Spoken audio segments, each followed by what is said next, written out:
Alright retro gamers, dead or alive, you're watching this review. Today we're strapping into the steel boots of one of the most iconic 80s action heroes ever put on a cartridge, RoboCop for the NES, a violent masterpiece turned into a side-scrolling platformer. But does this game bring justice, or should it be locked up in retro gaming jail? Well, let's find out on the good, the bad, and the pixelated.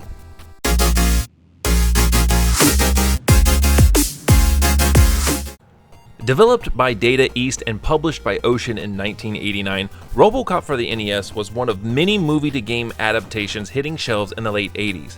Surprisingly, this one was based more on the arcade version than the film directly, though it tries to capture the gritty tone of the dystopian Detroit. You play as Officer Alex Murphy, reborn as RoboCop, on a mission to clean the streets of scum, face off against Ed 209, and, well, punch dogs in the face. Yeah, seriously. And like the movie, it's dark, it's brutal, and it's got more hit detection issues than RoboCop has bullet holes. Let's talk about what RoboCop actually gets right, and there's more than you'd think. First, the music. The main theme is NES Gold. The gritty, mechanical soundtrack adds legit atmosphere to the game. The sprite work is strong too. RoboCop looks solid, detailed, and the levels have a nice cyberpunk griminess. There's also a cool mix of hand-to-hand and gunplay, rare for the NES games at that time. The inclusion of movie scenes and cutscenes and dialogue adds cinematic flair, and there's something genuinely satisfying about RoboCop's slow but powerful movements. He feels heavy, like a tank, because he is one.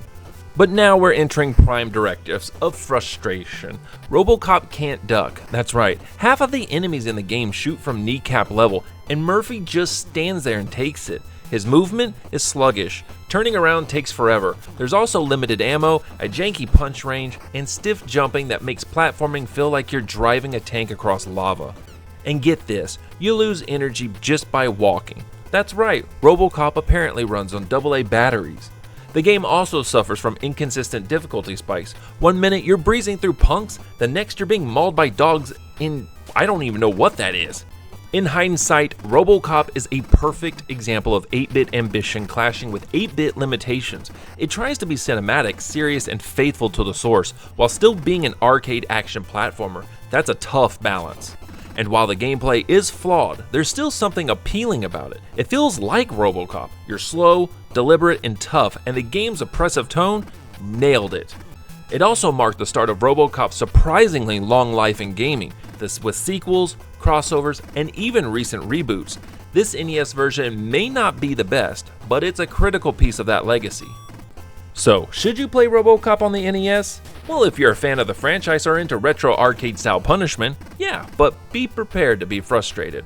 It's not a total glitch fest, but definitely more tin can than titanium. Got a movie-based NES game you want me to review next? Drop it in the comments, hit that like button, and subscribe before I start quoting RoboCop's prime directives. Thanks for watching, retro gamers. Stay metal, stay pixelated, and as always, uphold the law unless you're up against one of those mime ninja things.